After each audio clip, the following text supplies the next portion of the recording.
Hello friends, I hope you are all good. Friends, आज का हमारा फर्स्ट लेक्चर है प्लस प्लस प्रोग्रामिंग का।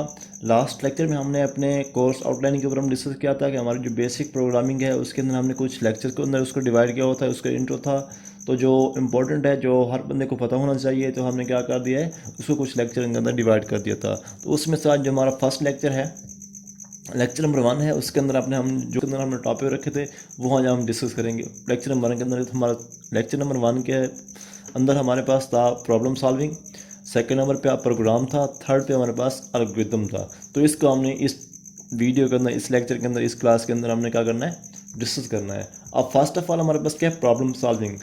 अब हमने यहाँ पे जो भी काम करना है, जो भी हमने स्टडी करना है, हमने रियल लाइफ के साथ एग्जांपल देते हुए करना है, क्योंकि प्रोग्रामिंग जो है वो बेसिकली रियल लाइफ के साथ बहुत टच है। तो कंप्यूटर जो भी काम करते हैं वो रियल लाइफ के साथ, रियल लाइफ के थ्रू करते हैं। तो उस तरह हम क्या करेंगे, अपना जो भी काम करेंगे, जो भी हम स्टडी करेंगे, तो उसके अंदर हम क्या करेंगे, अपनी रियल लाइफ के साथ लेके चलेंगे। अब प्रॉब्लम सॉल्विंग क्या होता है? Problem solving is a process of identifying problem and finding the best solution. अब इसका मकसद ये होता है कि जो प्रॉब्लम सॉल्विंग है वो एक प्रोसेस है किसी भी प्रॉब्लम को आइडेंटिफाई करना और उसका सोल्यूशन फाइंड करना। ठीक है, तो ये प्रॉब्लम सॉल्विंग एक टेक्निक है किसी भी प्रॉब्लम को सॉल्व करने की। प्रॉब्लम सॉल्विंग क्या है? Is a technique for solve a problem, problem को सॉल्व करने की टेक्निक है। जैसा कि हम डेली लाइफ के अंदर काफ़ी सारे प्रॉब्लम को फेस करते हैं और उसको काफ़ी सारे अप्रोचेस के, काफ़ी सारे डिफरेंट अप्रोच के थ्रू हम उसको क्या करते हैं, सॉल्व करते हैं। तो इसी तरह ही कंप्यूटर क्या करता है, प्रॉब्लम को सॉल्व किस तरह करता है। अब कंप्यूटर भी कुछ अपनी अप्रोचेज यूज़ करता है, जिसके अंदर है प्रोग्राम वो यूज़ करता है, सेकंड नंबर पे एल्गोरिथम यूज़ करता है, थर्ड पे क्या करता है, फ्लो चार्ट का इस्तेमाल करते हुए अपना प्रोग्राम, अपना जो प्रॉब्लम होता है उसको वो सॉल्व करता है। तो अब इनको हम वन बाय वन देखेंगे कि ये चीज़ किस तरह सॉल्व करता है। अब फर्स्ट पे हमारे पास था प्रोग्रामिंग। प्रोग्राम प्रोग्राम क्या होता है? Program is a set of instruction that tells a computer what to do. अब उसका मतलब ये होता है, जो प्रोग्राम होता है वो सेट ऑफ इंस्ट्रक्शन होता है। उसका मतलब काफ़ी सारे उसके अंदर हिदायत होती हैं, वो कंप्यूटर को बताती हैं कि आपने क्या करना है। अगर आपको कोई प्रॉब्लम फेस हुई तो किस तरह आपको इंस्ट्रक्शन दी जा रही है, आपने उस पर अमल करते हुए अपना प्रॉब्लम सॉल्व करना है।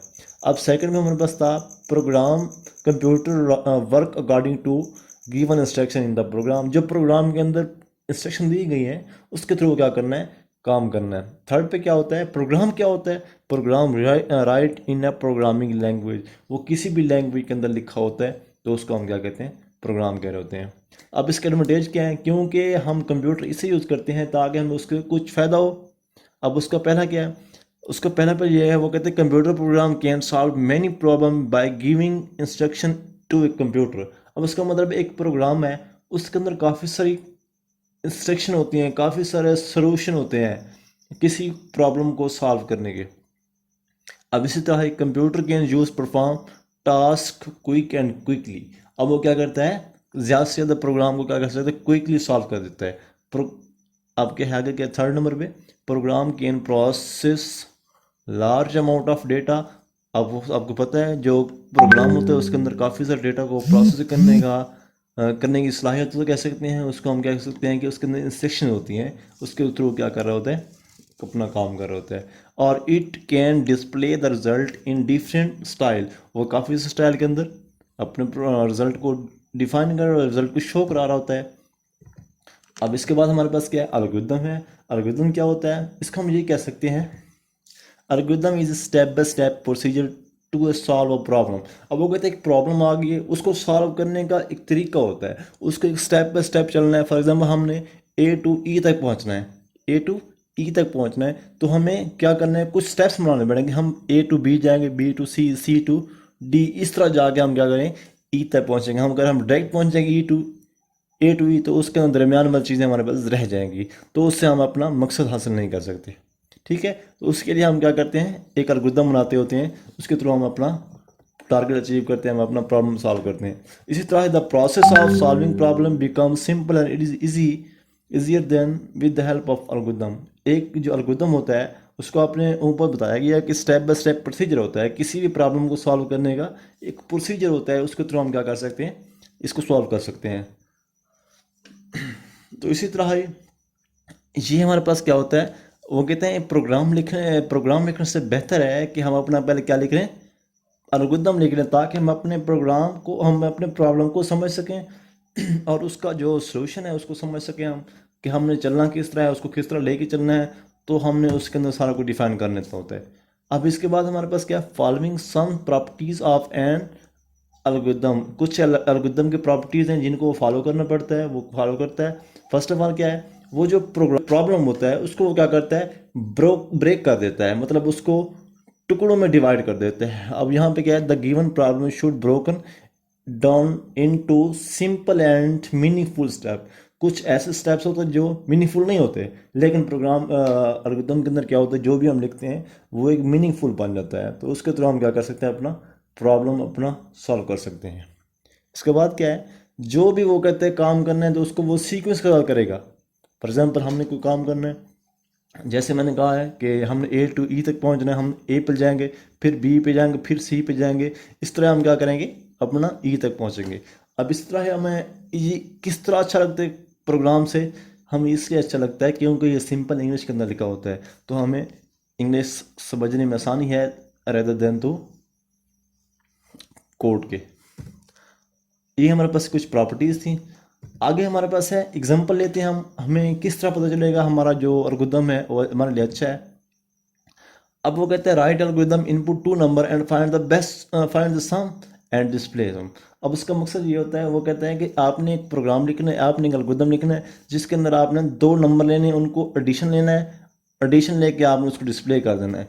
अब हमें किस तरह पता चलेगा हमें क्या करना है, इसका कुछ स्टेप में, स्टेप नंबर 1 है स्टार्ट करना है, स्टेप नंबर 2 है इनपुट ए लेनी है, नंबर 1 लेना है, इनपुट बी दूसरा नंबर लेना है, फिर उनको क्या करना है, हमने सम करना है, फिर उसको डिस्प्ले कर दे, प्रोग्राम तो हमारे पास एंड हो जाएगा। अब हमें हर बंदे को पता चल रहा है कि वो किस तरह काम कर रहा है, वो स्टेप बाय स्टेप काम कर रहे हैं। एक सीक्वेंस उसने पहले स्टार्ट लिया, उसके बाद इनपुट ए लिया, इनपुट बी लिया, इनपुट सम लिया और डिस्प्ले सम करा दिया। अब ये तो नहीं कर रहा कि पहले उसने सम ले लिया उसके बाद उसने इनपुट ए लिए या इनपुट बी नहीं, क्यों, क्योंकि उसने एक सीक्वेंस के साथ चलना है। तो इससे सीक्वेंस का ये होगा कि हमारा जो प्रॉब्लम होगा वो समझने में आसानी हो जाएगी।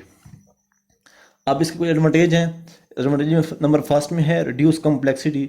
अब इसलिए ये कम्प्लेक्सिटी जो है रिड्यूस हो जाती है क्योंकि अब हम जब प्रोग्राम लिखते हैं वो हमें समझ आ रहा होता है, नहीं आ रहा होता, क्योंकि वो कोडिंग में होता है। अगर हम एक एल्गोरिथम लिखते हैं वो सिंपल इंग्लिश में लिखा होता है और उसको एक स्टेप बाय स्टेप लिखे होते हैं कि हमने किस तरह लेके चलना है, तो उसका जो कम्प्लेक्सिटी होती है वो रिड्यूस हो जाती है, कम हो जाती है।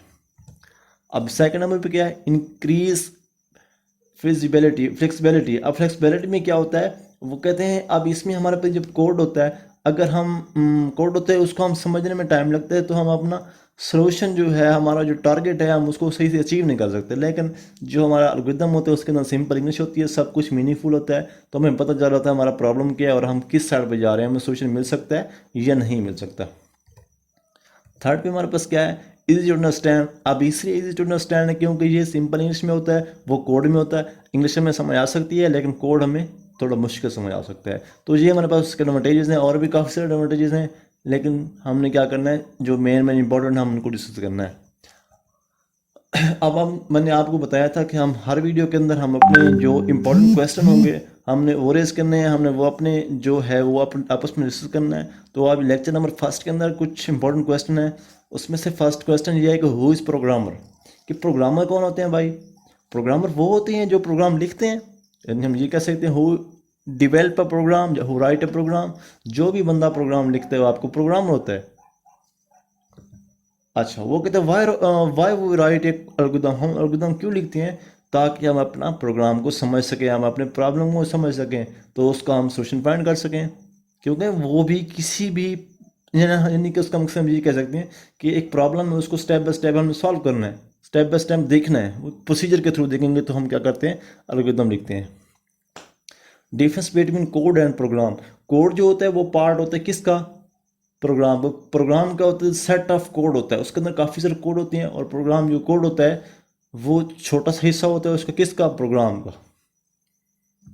अब थर्ड नंबर में बस क्या है, एल्गोरिथम एंड प्रोसीजर कोड। अब प्रोसीजर कोड के अंदर क्या होता है, कोड लिखा होता है। एल्गोरिथम के अंदर हमारे पास क्या होता है, सिंपल इंग्लिश होती है। हमारा लेक्चर है वो लेक्चर नंबर 1 एंड हो गया है। अगर आपको कहीं पे कोई प्रॉब्लम आ रही है, कहीं पे कोई इशू आ रहा है, तो आप मेरे से शेयर कर सकते हैं। अगर आपको कहीं पे समझ नहीं, अगर आपको समझ आ गई है तो भी आपने मुझे कमेंट में बताना है कि आपको वीडियो कैसी लगी है। और हाँ जी, आपने सब्सक्राइब करना नहीं भूलना, क्योंकि हम